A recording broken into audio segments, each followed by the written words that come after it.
You know, my brother was the first one to move out in our house, my older brother. And when he moved out, he got his own place. My parents were pretty happy that he was gone. But do you know that every Saturday morning, every single Saturday morning, he showed up with a green garbage bag. And guess what was in the green garbage bag? You all knew that.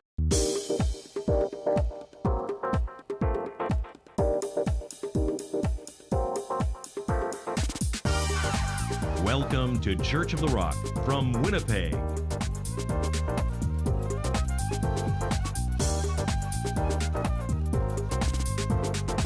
Stay tuned to this week's thought-provoking message from Pastor Mark Hughes.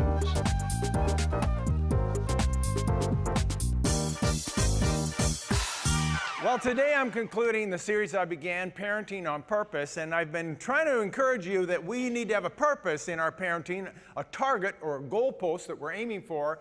And I said one of the great possibilities would be this, that Jesus grew up in wisdom and stature and favor with God and favor with man. What more would you want than that for your kids? And then one of the things we've been doing is we've been going through what I've been calling the 4 stages of parenting. And here's the 4 stages, and at each age group, you have to change your parenting style to be age appropriate. And from 0 to 5, I've been calling that the commander stage, because you're in complete control of their life, when to wake up, when to go to sleep, what to eat, what to wear, etc. And then at age 5 to 12, you move into what I call the convincer stage, because it's no longer about discipline, it's about teaching them self-discipline, and the what to do turns into more why you should do it. And so that was week 2 in this. Then last week we talked about the coach. The coach was from age 12 to 18. And I said, you're no longer on the field with them. You're now the coach on the sidelines calling in plays. And we talked all about teenagers and adolescents and those sort of things. Well, today we're finishing it off with looking at the counselor phase. And the counselor phase is from 18 plus. And everything changes. Once your kids become adults, they now are responsible for their own decisions. And if you're still running their life, and if you're still telling them what to do, then you're not going to allow them to fly and to flourish and become everything they're supposed to be. And so you have to transition from that coach phase to the counselor phase. And here's the key in all of this. And it doesn't happen overnight. Understand that, you know, they don't wake up on their 18th birthday and all of a sudden you start parenting so radically different they wonder, you know, who you are and what someone did with their parent, right? You just transition into it, and what you do is you have to wait for those opportunities to speak into their lives. And the older they get, the more you have to wait for those invitations to speak. And you can't just be telling them what to do all the time. And we know and see parents that still do that, and they've got 30 and 40-year-old kids that they're still bossing around telling them what to do. And really what you have to do is you have to wait for that invitation to come in. And here's what will happen. It will come. See, when I was 4 years old, my parents knew everything. When I was 8 years old, my parents knew most everything.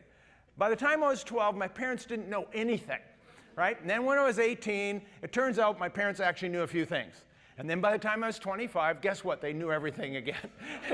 and I mean, you're starting to do life for your own, and all of a sudden you realize how little you know, and you go, I know, I'll phone my parents. And you call your parents up. So what we're going to do today in the counselor phase is we're going to look at the relationship of Jesus as a grown man and his mother. And we're going to pick up the story in John chapter 2, and this is the story of the first miracle in Scripture, the Wedding of Cana, where Jesus turned the water into wine. And there's this interaction between Jesus and his mother that is quite unique and quite interesting. And so we're going to go look at it. So we're in John chapter 2, verse 1, and it says this. On the 3rd day there was a wedding in Cana of Galilee, and the mother of Jesus was there. Now both Jesus and his disciples were invited to the wedding. And when they ran out of wine, the mother of Jesus said to him, they have no wine. Jesus said to her, woman, what does your concern have to do with me? My hour has not yet come. His mother said to the servants, whatever he says to you to do, do it.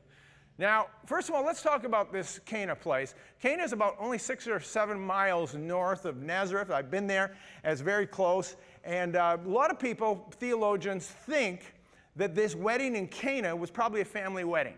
And the reason they think that is because Mary was so personally involved with the fact that they ran out of wine. That's one of the reasons. But the other reason is this, is that Jesus was invited, and so were his 12 disciples. There's only one wedding that you could bring your 12 male single friends to, and that would be a family wedding. And some of these guys, think about this, these guys some of them were new friends. He had just met some of these guys, and somehow he finagles an invitation for all 12 of his buddies to come. The invitation said, Jesus plus 12. Is what it said. And and so for some reason or another, I mean, imagine this. Here's my thought. I think his 12 friends is the reason they ran out of wine. 12, 20-year-old single guys, hello, you know what's going to happen at a wedding with this. Now here's what we know whose problem it wasn't. It wasn't Jesus who was guzzling back all the wine, make no mistake about it, because he says, what does your concern have to do with me? I'm not the guy sucking it all back, so don't look at me. And then Jesus hears from his mother in a very subtle way. She doesn't say another word, and she just turns to the servant and says, hey, whatever he tells you to do, do it. And so she didn't boss him around, did she? She merely put this little expectation out there to see what Jesus would do with it. And of course, we know what happened. He went and he turned the water into wine. It was his very first miracle. And of course, theologians have been scratching their heads for 2,000 years, and they're wondering this. Why, of all the things that Jesus could have done for his very first miracle, why would he have done something as relatively insignificant as turning water into wine at a wedding? And it's a pretty simple answer. And the answer is, because his mother told him to. If you ask me, that's the answer. We have 3 historical proofs that Jesus was Jewish. Number 1, he lived at home till he was 30. Number 2, he went into his father's business. And number 3, he thought his mother was a virgin, and she thought he was God, right? And of course, some people think he was California because he never cut his hair. He walked around barefoot all the time. He started his own religion. Now, the African Americans, they believed that Jesus was black, and they had good reason. He loved gospel, he called everybody brother, and he couldn't get a fair trial to save his life, right? There's many more. I'll stop right there. Let's get down to business here. What was going on? Why did Jesus do this? Now, I want to point something out to you. Jesus' mother did not command him to do anything. She did not try to convince him to do anything. She didn't even coach him from the sidelines. What she did was she merely threw out the suggestion. She put it out there, hoping he would do something about it. Whether he did something or not was really up to him, not up to her. Am I right about that? There was pretty subtle influence, if it was influence at all. Now, the big question is, the fair question is, why did he do it? And I think the answer is simply this, that Jesus knew and kept the commandments. And one of the 10 commandments was this, to honor your father and your mother. And let me let you in on a little secret that a lot of people don't know about that. It is not talking to children about their parents.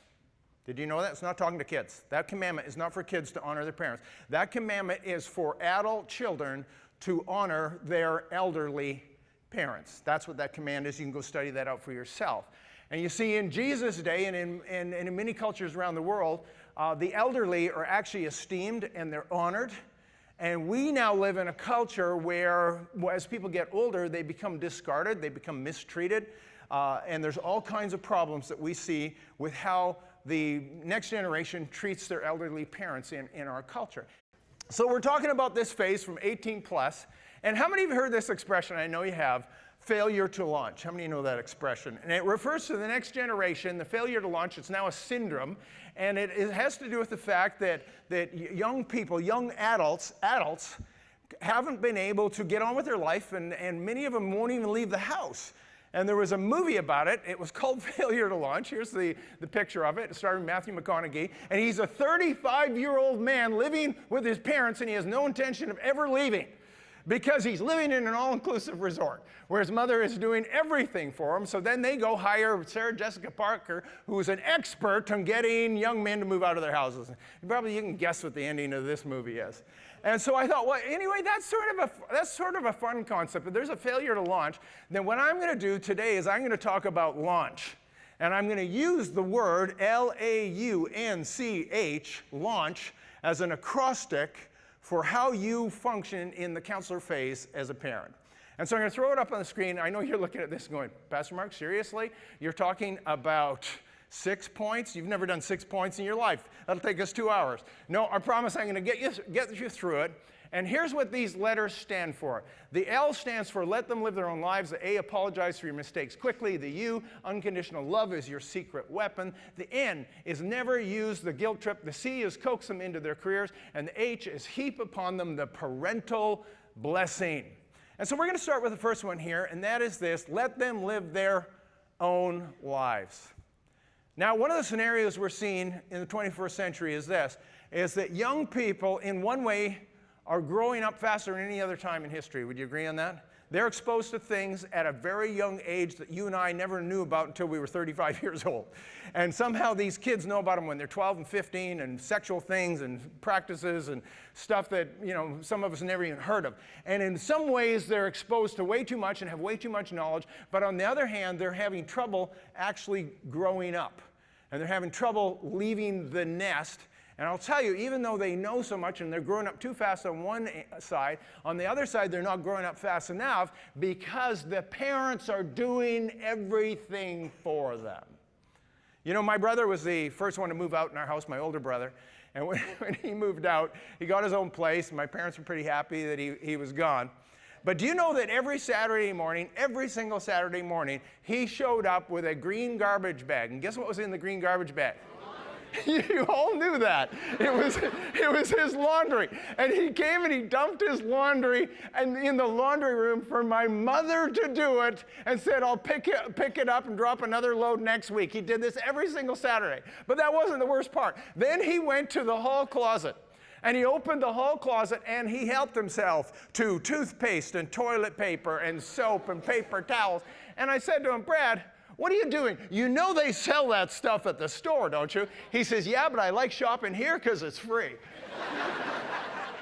There's something wrong with this picture, and a bunch of you are sitting there nodding because you've got kids just like this. And you know, I was sort of anxious to grow up. I was sort of the opposite. I was sort of anxious to get out and anxious to get on with life. And so when we got married, Kathy was only 20 years old. By 25 years old, we had already owned a house. And by 30 years old, we had had all our kids already. And I was already doing my life career, which was pastoring Church of the Rock, which incidentally, I'm still doing today. And so, you know, some people are more anxious to move along than others, but the key in all of this is that we have got to learn how to release our kids and to let them live their life and to not do everything for them. And so because that was our sort of journey, then we brought that same thing into our own kids' lives. And I'm going to tell you how we managed our adult kids. And this is not meant to be formulaic. You might, you know, not agree with it. That's fine. But I'm going to give you it as a little bit of a pattern. Hopefully you're going to learn something from it. And this is what we did. So we told our kids that once they were 18, they were welcome to live at home, rent-free, board-free, if, under one condition only, and that was they were going to university or to college. And as long as they were going to university or college, we would support them and they could stay at home. Not only that, because we really did want them to get an education, because kids are going to have a hard time in our world without a proper education. It's just the fact. You were at a disadvantage without an education today. And so we really wanted them to get higher education, so we told them we would pay for half of it. Now, we weren't prepared to pay for all of it, because then there's no personal responsibility in that. And of course, they're not going to understand the value of it. So we said, if you pay half, we will pay half. And we lived right by the university. I mean, it didn't get any better than that. They could walk literally to school. And so all our kids did exactly that. They went to university. And the reason we wanted to pay for half and we wanted them to live at home was we didn't want them to emerge with great, huge debts, student loans at the end of this. And sometimes people can't avoid that because they live out of town and different things. But in our case, we could, so that's what we did. And so then after they graduated, we told them this: you can stay at home for 2 or 3 more years while you're working in your new career. Again, under one condition, is that what you do with your money is not go out and buy cars and junk and video games and stuff. But if you save your money for a down payment on a home, we'll let you stay here rent-free for a couple of 3 years. And so then right around 25, it wasn't a magic number, but around 25, we really encouraged them to take that money that they had saved and to go buy a home. And end of the story is all 3 of our kids by 25 years old owned their own home, either a condo or a house, by 25 years old. And we did not loan them any money, and we did not give them any money, and we did not and would not ever co-sign a mortgage for them. And I don't think any parent should ever co-sign a mortgage for their kids. The Bible tells us, Proverbs chapter 6, that not to become a surety for a friend. It says, do not do it, and if you do it, get out of it. And so I've applied that to everything. I don't think that's something you want to do, and it doesn't teach responsibility if you end up taking all the responsibility for them. And so, you know, I'm not saying you shouldn't loan your kids money. I'm not saying you shouldn't give your kids money. That's up to you. I'm just telling you, that's how we went about this because we thought it was the best way. And by 25 years of age, we got the kids out of the house and they owned their own homes, and we felt like that was a success. So the L stands for let them live their own lives. The A stands for apologize for your mistakes quickly. Now here's the thing that I've been saying again and again, and I don't want you to forget it. There's no perfect parent. You will all make mistakes. And that's just the way it is. But the big question is, when you make a mistake in parenting, are you willing, are you able to apologize to your children for what you've done? But I've discovered that people have a very hard time apologizing for their mistakes to their kids. It's the hardest thing in the world. Because you've been bossing them around for so long, and now you make a mistake, and it's pretty hard for you to go and show them that somehow you're the one in the wrong. But I'm going to tell you something, people. There's nothing more powerful than forgiveness. When you apologize, it's amazing what happens, and there's almost no ill in a family that can't be healed. Now, I'm going to tell you, it's not super funny like most of my stories, but it is rather embarrassing, so you'll probably like that part. And so we were doing a family barbecue. Kathy had planned this barbecue. It was during a busy season for me. It was right near Easter. And we were doing this barbecue, and she told me, she said, is there propane? I said, I don't think so. She said, can you make sure there's propane for the barbecue? We're hosting the barbecue for the family. I said, yes. She asked me again a couple of days later, did you get the propane? I said, not yet. She asked me again just before the event, about the day before the event, have you done the propane? I said, no, but I will. Comes the day of the barbecue. You know where this is going, don't you? Comes the day of the barbecue, the whole family is over, the patties are made, and they're on the tray to go to the barbecue, and she says, can you go barbecue this? To which I said I would, but I can't because there's no propane. And it was Sunday night, there was no way I was going to get propane at this stage of the game, and she was noticeably irritable at this point. I'm trying to be nice, but she was kind of mad, and she gave me a real barb. And instead of just owning it, which I should have, because I was the guy who messed up, not her, she asked me 3 times, and she gave me a little barb, and I lost it. And it didn't last for more than 5 seconds, and I'll show you what it looked like, just for your own enjoyment. It looked something like this. Ah! And I made that noise, and I looked like I was going to kill somebody. And here I was the one at fault, and I was the one like completely freaking out, lasted 5 seconds, ruined the whole night, never mind that we were eating raw hamburger, which is probably going to kill us, but it ruined the whole night. By the end of the night, of course, I had apologized to Kathy for not doing what I was supposed to do. But then the next morning, I woke up and I realized I had something else to deal with. And that was the fact that I had become outraged in front of my kids, my grown kids, and I never wanted my kids to think that that was an appropriate way for a father or a Christian man to act and to treat his wife. And so I went around to all of my kids and apologized to them for what I'd done that night. And I thought, I don't want to leave that impression. I don't want them to ever think that this is okay to act like this, because it's not okay to act like this. The moment of apologizing was probably more uncomfortable for them than for me. They said, no, it's fine, Pop. And I said, no, I need to tell you this. I need to apologize. Because I wanted to diffuse that. I didn't ever want my son or my sons-in-laws to think that that's an appropriate way to treat a woman in this world. And so the power of apology is what really saved us in the midst of that. It was a hard thing to do, but we did it. So that's the L and that's the A. And then the U is unconditional love. And unconditional love, again, is really your secret weapon. And no matter what you do, because you won't be the greatest parent in the world, it's just the truth, you have the power of unconditional love, and love covers a multitude of sins. And there's nothing you can't really get over with love.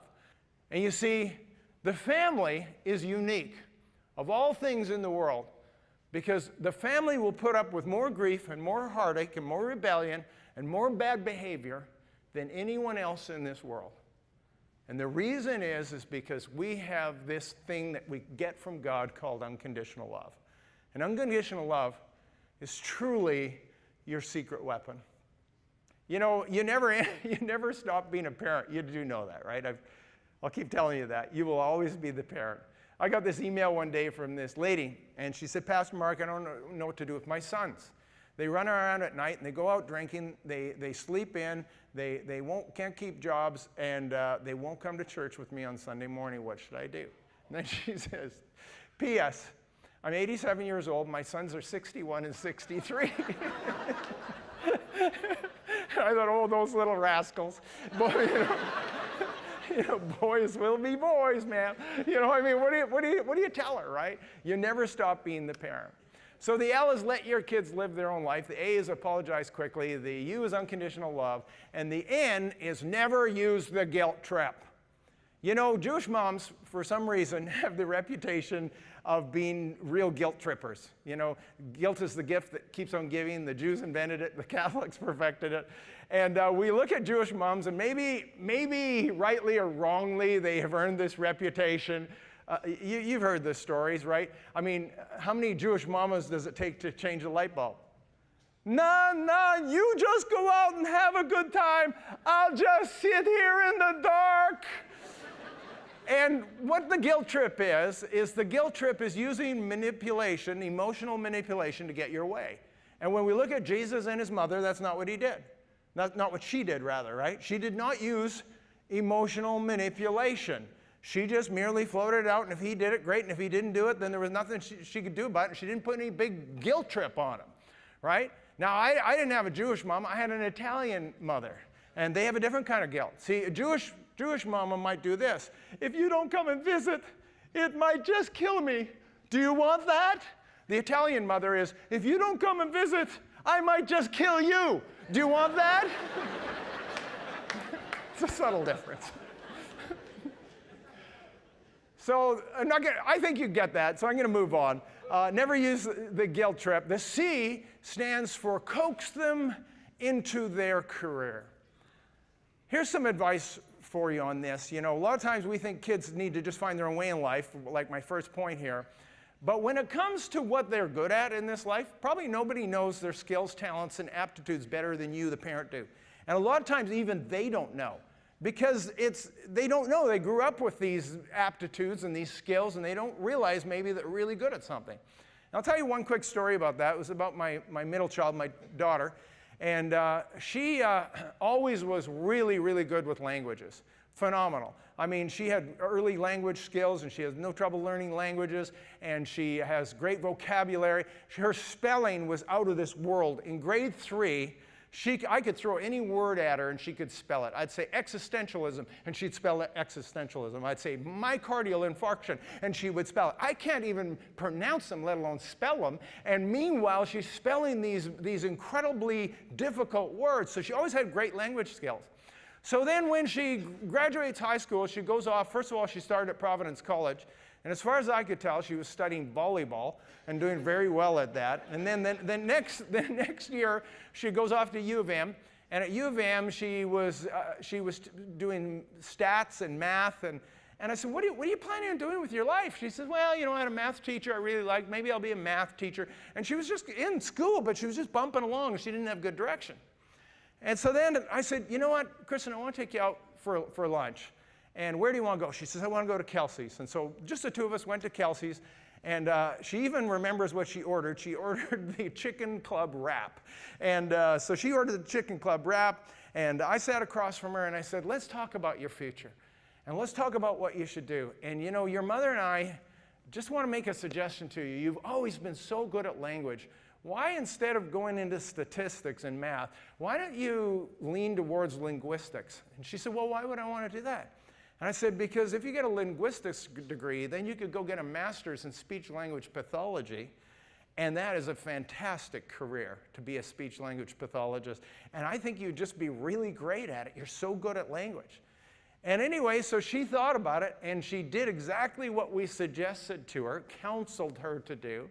And she went into linguistics. She actually started really blooming there and was winning awards for high marks in linguistics. Then she went and did her master's at the University of North Dakota in speech language pathology and won the scholarships. And so even though we were paying half, she was paying the other half on scholarships. And then this is going to sound like I'm bragging because I am. Are you ready for this? She got nominated for a Rhodes Scholarship. Can you believe it? And of course, she didn't end up winning. Because she had never climbed Mount Kilimanjaro and she'd never gone on a UN peacekeeping mission like the guy who actually did win it that particular year. But nevertheless, to be nominated for such a thing was such a great honor. And I'm just pointing out, once she got on her lane, see, she wasn't in her lane. She wasn't on her track. She didn't know what her track was. And we as parents coached her into her career, and she moved that direction. Now she has this amazing, fabulous career that she's immensely good at, all for the price of a chicken club wrap sandwich at Kelsey's. It's pretty good value for the money. Last thing, I don't know if I've gone through all the letters or not, but the last thing is the H, is to heap the parental blessing upon them. Do you know in the Old Testament, there was something that was more valuable than any other inheritance, and it wasn't the sheep and the goats and the farm. The most valuable inheritance in the Old Testament was the blessing of the parents. And to get that parental blessing, you go read the story. These young people, which actually weren't young, they were grown men and women, there was nothing they wanted more than to have the blessing of the parents. And one story in reference would be the story of Jacob. Jacob and his slightly only moments older brother Esau. Esau was the elder brother, and so he was entitled to the father's, firstborn blessing. And Jacob went and stole it from him. You remember the story, don't you? He wanted that blessing so bad. Now, he was going to have a hard time stealing it, but his father at that point, Isaac, was almost completely blind. And so what he did was he deceived his father. He went and put on his brother's clothes so he would smell like this woodsman, like his brother, because what we find out about Esau is he was a mama's boy that spent most of his time in the kitchen. He smelled like a girl. And so we have that part of it. And then the fact that his brother Esau was all hairy and he was all smooth skinned like I am. I got no hair on my arms, and neither did Jacob. And so what he does with the help of his mother, it's such a bizarre story, is he goes and puts goat skin on his arms and on his neck. And so when he goes to his father and says, his father says, "Is that you, Esau?" He goes, "Yes, it's me." Yes, it's me. He actually couldn't even do his brother's voice. And his father was suspicious until he smelled him and touched his furry. Goat's hair's got to be pretty hairy. There's got to be a pretty hairy dude. If his skin felt like goat's skin, come on. And so anyway, he feels them and he pronounces the blessing upon him, and he steals the blessing from his brother. Now, I'm not saying that was a good thing, except to say that's how valuable it was. And then Jacob, when he's an elderly man, you remember the story, he blesses all 12 of his sons. And every one of them, don't miss this, every one of them became who he pronounced them to be. And see, I think that we will spend as adults, doesn't matter how old we are, we will spend the rest of our life looking for the approval of our parents. I don't know what it is, it's just the truth. You know what? We only go around this merry-go-round once with children. You only have them once. And once that moment has gone, it is gone forever. And you only have a baby, that baby is only a baby once, and then it's not. And then it's only a toddler once, and then it's not. And it's only an annoying teenager once. Thank God for that. But then it's over. And every stage, they just go by and they go by and they go by. And I'll tell you what, you reach my age and all of a sudden you look at your kids and you say, "Where are my kids?" I've got these full-grown adults. My kids will come in the room and I'm sitting in the family room looking at the baby pictures. And they said, "What are you doing, Pop?" And I said, "Look how cute you used to be. And now look at you." And they know I'm kidding. And I love them dearly. But you know what? The scripture says that children are a heritage from the Lord. They are his reward. And other than salvation, they're the greatest gift that God will ever give you. So love your kids, people. Let's stand together. If you'd like a booklet to help you understand more about God's gift of forgiveness and reconciliation through Jesus Christ, please contact us and we'd be happy to send you a free copy of the Book of Hope. Visit our website at www.churchoftherock.ca. Thank you for watching, and God bless you.